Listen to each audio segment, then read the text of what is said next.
Hi everyone. That's right. In this video, I'm going to show why queer relationships are harder. Right off the bat, maybe you're thinking to yourself, well, duh, because they have a much smaller dating pool, numbers-wise. And sure, that has an impact. But if that were the only reason, this video wouldn't be all that interesting, now would it? In fact, we could assume for the sake of argument that everyone were queer, and then all relationship dynamics would be mathematically trickier. Now, before we get to proving this, I should make the disclaimer that whatever conclusions we draw about math in this video, that tells us nothing about how we should treat people. There are zero moral lessons to extract from this proof, and anyone who attempts to use the ideas in this video to put down queer people is doing ethics wrong. Also, before we get to my proof, we'll need to set up a few other ideas. So let's first talk about how medical students become doctors. Even after you finish med school, you'll need some practical training before you become an actual doctor. So the next step is to spend some time working for a hospital in what's called a residency program. Being in residency means that you're honing your skills, usually as a particular kind of doctor.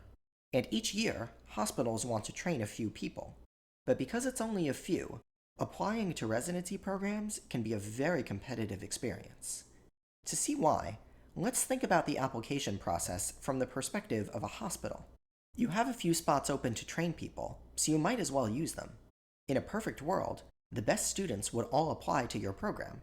You would send all of them offers, and then all those students would take your offer instead of anyone else's. And the earlier you can get this done, the better. After all, who wants to wait until the last minute? Well, students do, sometimes. After all, if they get accepted to a program that isn't their favorite, they'd want to wait and see what their number one choice says before accepting any of the offers they currently have. Recognizing these competing interests, some residency programs figured out a way to game the system.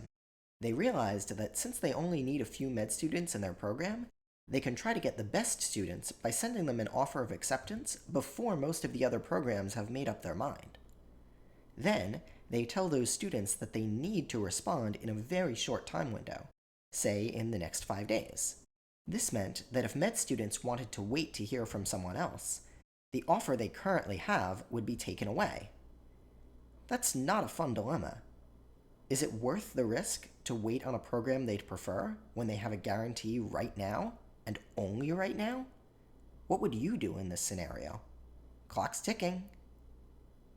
Some students decided to play it safe, which must have been disappointing to the programs that lost out just because another program was faster. So if you're a residency program and this just happened to you, what could you do to get your top students next year?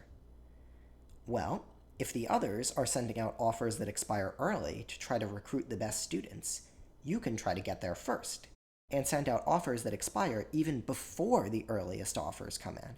And then the next year, well, you can probably guess what's going to happen again.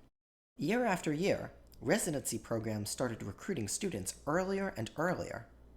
It got to the point where some offers would expire less than a day after they were received, and where positions in some programs were being filled 2 years in advance. Obviously, this isn't a great situation for the students, but unfortunately, they couldn't really do anything about it. They have to go somewhere if they want to become doctors, so while they would like to go to the best place they can, many of them didn't want to take a risk.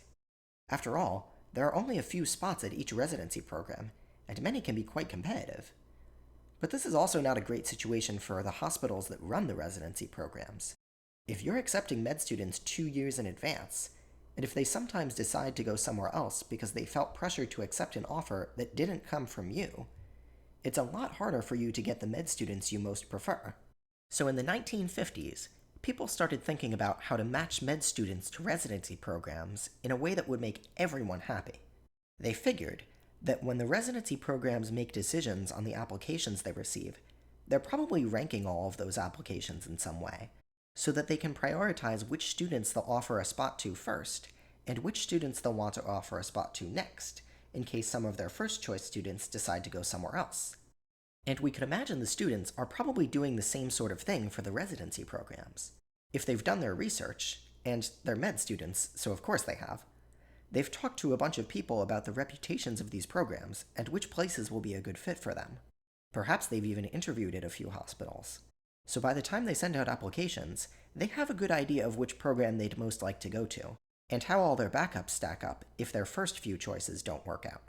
So maybe we could use the information about which programs each student likes and which students each program likes in order to match students to programs automatically. Here, we have a small example with just 7 students applying to 3 different residency programs, and we'll assume that each hospital's residency program only has room for 2 students. In this example, Student 1 most prefers Program 1, Program 3, and then Program 2, in that order. Student 3 most prefers Program 3, then Program 1, and if they can't get into either of those, they won't want to go anywhere else. Note that Program 2 is not on Student 3's list, and so presumably they wouldn't have even applied. Meanwhile, Program 1 most prefers Student 5, Student 6, Student 1, and then Student 7, and that's it. Program 1 has reviewed the applications from Students 2, 3, and 4, and rejected them all. Another way to think about this is that even though Program 1 has room for 2 students, they would rather have 1 or 0 students than accept someone who isn't on their list. Let's take a look at one possible way to match students with residency programs.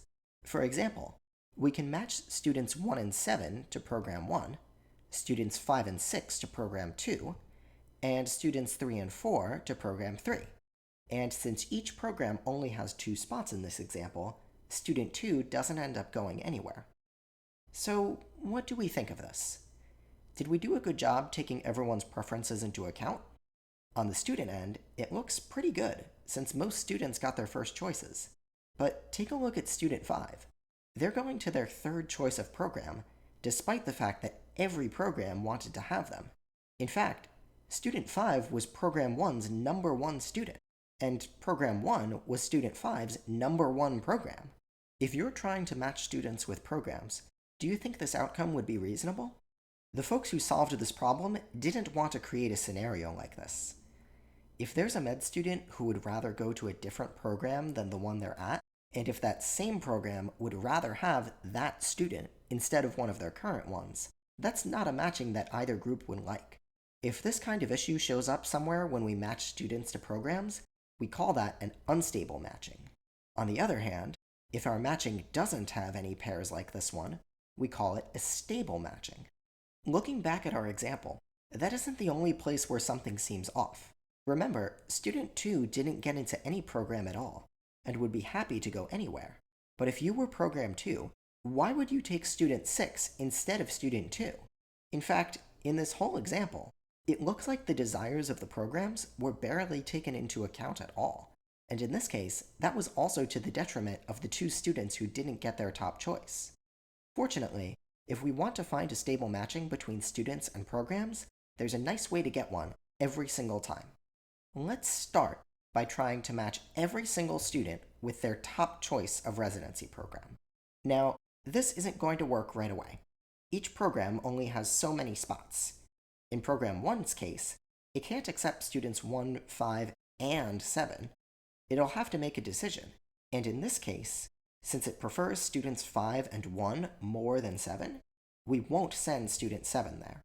Then, for Program 3, we can play the same game. Among students 2, 3, and 4, Program 3 would rather not have student 2 at all, so we won't send student 2 there.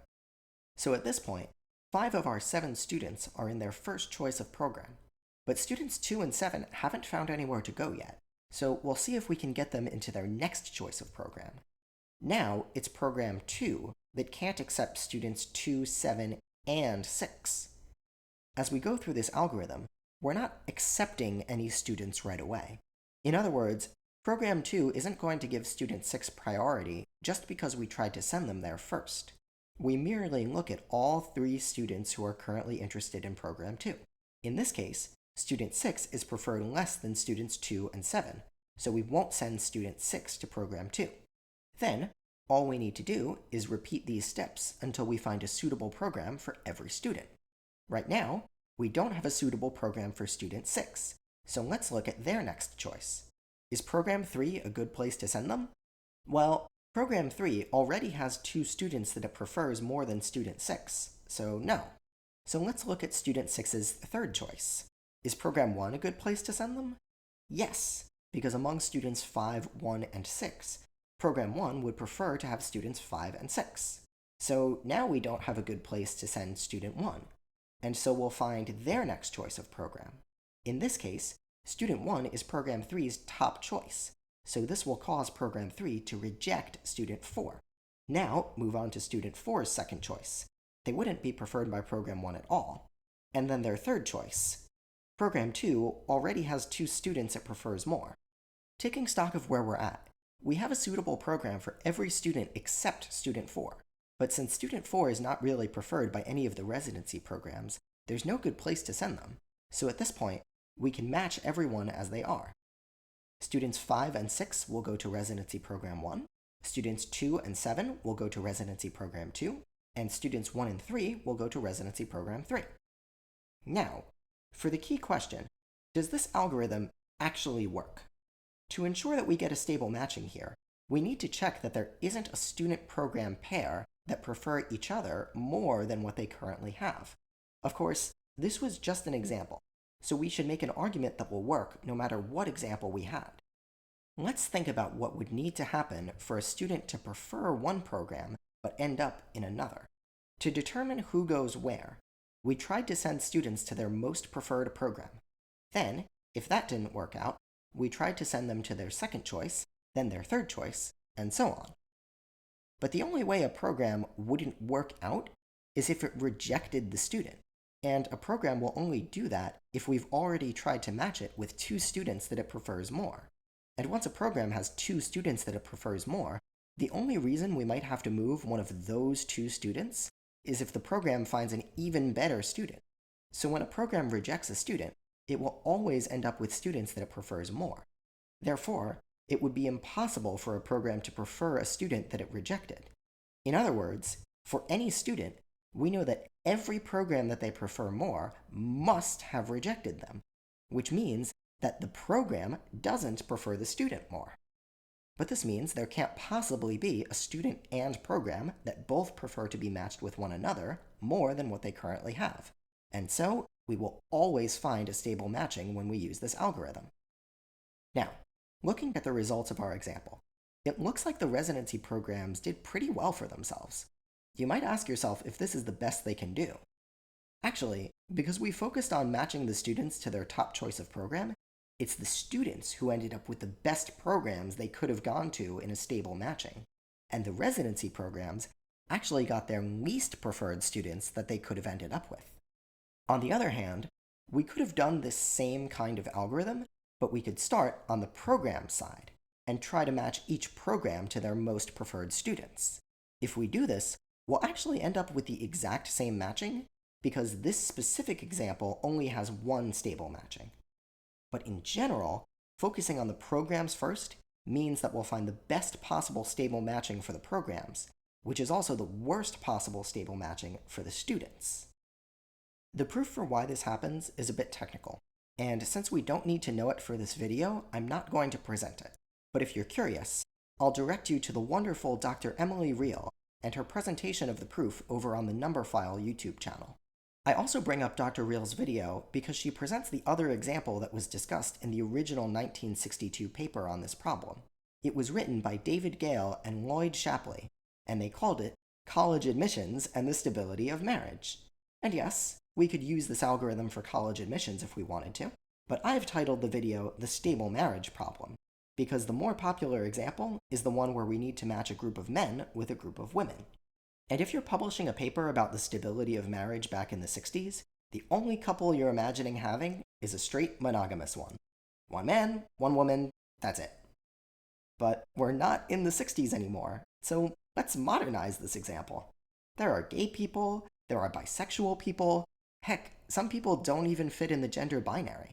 So instead of having a group of men and a group of women, let's just look at one big group of people and make no assumptions about who might be attracted to whom. Here, we just have one preference list with 7 people. We do have to restrict the number of partners to either 0 or 1, because if we don't, then the preference lists can get a bit too unwieldy. Now, in this example, can we find a stable matching? Right away, it's clear that we can't use the same algorithm as last time. If we did, then we'd try to match person 2 with person 7, and at the same time, ask person 2 to judge whether they'd be happy with person 1 or 4. But maybe we'll be able to find a stable matching anyway. Take a look at this matching, where we pair 1 with 2, 3 with 4, and 5 with 7. If this is a stable matching, then we've solved the problem, and for 1 and 2, we're in good shape. Neither of them can do any better, since 7 isn't interested in being matched with 2. Meanwhile, 6 doesn't seem to have any desire to be with anyone, which is fine by us. As we saw with one of the students earlier, we don't need everyone to be matched in order to have a stable matching. But for 3, 4, 5, and 7, things are going to go wrong. Notice that 5 would really like to be with 3, and 3 likes 5 more than 4, so this clearly isn't a stable matching. Let's match 3 and 5 up instead. And since 7 and 4 don't have one another on their lists, they won't pair off at all. Do we have a stable matching now? Unfortunately, no. 3 is happy with 5, but they'd ideally want to be matched with 7, and since 7 would rather be with 3 than nobody, 3 and 7 will pair up instead. So then, let's see if matching 3 and 7 together will create a stable matching. Notice that 5 and 4 won't pair up, because even if 5 is okay with 4, 4 is not okay with 5. But now, this creates another problem. 7 is happy with 3, but they'd ideally want to be matched with 5. And since 5 would rather be with 7 than nobody, 5 and 7 will want to pair up instead. So we once again don't have a stable matching. And if we pair up 5 and 7, then we'll be right back to where we started. As it turns out, the fact that we get right back to where we started is our hint that there can never be a stable matching in this group.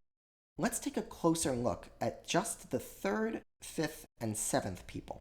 5, 3, and 7 all seem like they'd be happy with one of the others, but 5 prefers 3 over 7, 3 prefers 7 over 5, and 7 prefers 5 over 3. What this means is that if any of these 3 are paired together, one of them would rather be with the third unpaired person, and in this particular example, that third person is always happy to step in. And so we have a genuine love triangle. Maybe you've seen love triangles play out on some of your favorite TV shows, but most of those tend to be made up of 3 straight characters. You are not going to get a triangle more complicated than this one. It's times like these that I admire folks like Person 6, who live their best life and don't need a partner. Regardless, because of the potential for tricky triangles like this one, the stable roommates problem doesn't always have a solution. Oh yeah, did you notice it was called the stable roommates problem? In Galen Shapley's paper, that's what they called it. There's still a good way to try to find a stable matching, and Robert Irving published a paper on how to do it in 1985. But that still wasn't exactly a queer-friendly time, so this application never came up. Classic. But that's the proof. Queer relationship dynamics are mathematically harder, because while we can always solve the stable marriage problem for straight people, we can't always do it for queer people. Of course, while the stable straight marriage and stable queer marriage problems aren't quite caught up with our modern values, there's been plenty of progress on the math side of things. The algorithm that Galen Shapley came up with has been modified a few times to better serve the med students and residency programs. For example, what if you and your spouse are both applying to residency programs? Then you'd most likely want to stay near one another, which means that where you prefer to go could change depending on where your partner will end up. As always, there is much more to explore. I made this video as part of the second annual Summer of Math exposition, the goal of which was to get people to share math they find interesting. My intention was to turn the tables on this problem and reintroduce it in a more relatable way. The stable marriage problem belongs to an area of math called combinatorics, and I think this area is more approachable than most other math. Take Galen Shapley's reflection towards the end of their paper.